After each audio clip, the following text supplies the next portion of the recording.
Example 4. Prove that cos cube theta minus cos 3 theta divided by cos theta plus sin cube theta plus sin 3 theta divided by sin theta equal to 3. तर इथे आपल्याला prove करायचं आहे LHS side equal to RHS side. आता आपण इथे LHS side solve करून घेऊ आणि इट इज इक्वल टू 3 हे आपण प्रूव्ह करू. LHS equal to cos cube theta minus cos 3 theta divided by cos theta plus sin cube theta plus sin 3 theta divided by sin theta. आता इथे आपण cos 3 theta आणि sin 3 theta ह्याचा जो formula आहे ट्रिपल अँगल चा तो formula इथे आपण यूज करू. cos 3 theta equal to 4 cos cube theta minus 3 cos theta and sin 3 theta equal to 3 sin theta minus 4 sin cube theta. इथे आपल्याला दोन्ही फॉर्म्युलांचा वापर होणार आहे. तर cos 3 theta इथे आपण cos cube theta equal to minus cos 3 theta means in bracket 4 cos cube theta minus 3 cos theta divided by cos theta plus sin cube theta plus 3 sin theta minus 4 sin cube theta. 3 sin theta minus 4 sin cube theta.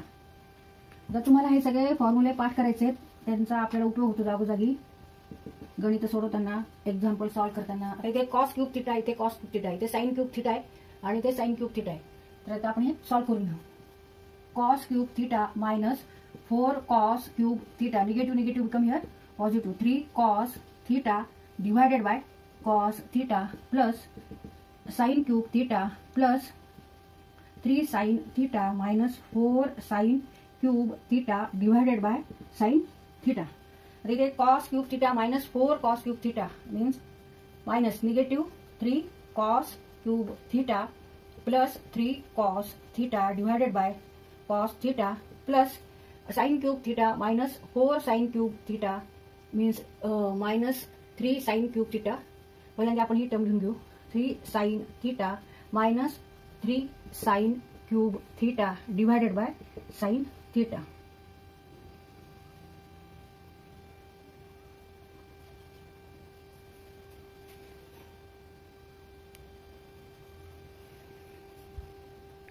तर इथे cos cube theta आहे cos theta इथे 3 आहे इथे 3 आहे. तर इथे आपण कंसाच्या बाहेर 3 cos theta घेऊ. Take 3 cos theta outside bracket and then write remaining terms.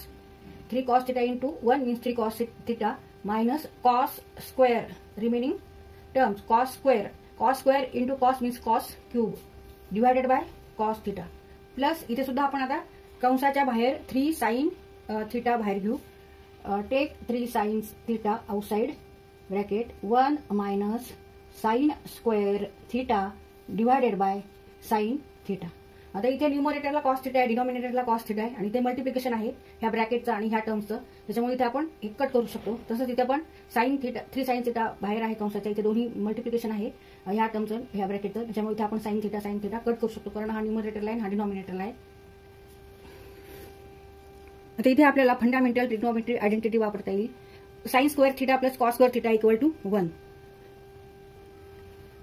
sin square theta plus cos square theta equal to 1. Therefore 1 minus cos square theta means sin square theta. Therefore 1 minus cos square theta means sin square theta. तर इथे 1 minus cos square theta च्या ऐवजी आपण sin square theta लिहायचे आणि इथे 1 minus sin square theta equal to cos square theta. 1 minus sin square theta equal to cos square theta. म्हणजे ह्या आयडेंटिटी वरून आपण इथे दोन इथे अशी इक्वेशन तयार केली. 1 minus sin square theta means cos square theta and 1 minus cos square theta means sin square theta. म्हणजे इथे काय येणार आहे 3 sin square theta plus 3 cos square theta. मग आता इथे 3 आहे इथे पण 3 आहे 3 आपण मग कंसाच्या बाहेर घेऊ आणि कंसामध्ये sin square theta plus cos square theta. But sin square theta plus cos square theta equal to 1. Therefore 3 into 1 equal to 3. इथे आपण आयडेंटिटी वापरली fundamental sin square theta plus cos square theta equal to 1. Therefore 1 minus cos square theta equal to sin square theta and 1 minus sin square theta equal to cos square theta. 3 in bracket 1 minus cos square theta means sin square theta and 3 into 1 minus sin square theta means cos square theta. आता इथे 3 आहे इथे पण 3 आहे. मग कंसाच्या बाहेर आपण 3 घेऊ आणि कंसामध्ये sin square theta plus cos square theta. 3 into sin square theta plus cos square theta means 1. 3 into 1 equal to 3 and it is equal to RHS side. Therefore LHS side equal to RHS side. तरी आपला हा question solve करून झालेला आहे. तरी ते हा question solve करताना आपण कोणकोणत्या फॉर्म्युल्याचा, सूत्रांचा, टूल्सचा किंवा कीजचा वापर केला आहे. तर ह्या कॉस थिटा, साइन थिटा हे जे दोन फॉर्म्युले आहेत ट्रिपल अँगलचे, तर हे तुम्ही पाठ करा. हे दोन्ही आपल्याला इथे उपयोगात आले. तसंच फंडामेंटल जे आयडेंटिटी आहे sine square theta plus cos square theta equal to 1, त्यावरून आपण हे दोन इक्वेशन लिहिलेले आहेत. तर हे तुम्हाला पाठ करायचं आहे. त्यामुळे तुम्ही गणित सॉल्व्ह करू शकताल, गणित सोडवू शकताल.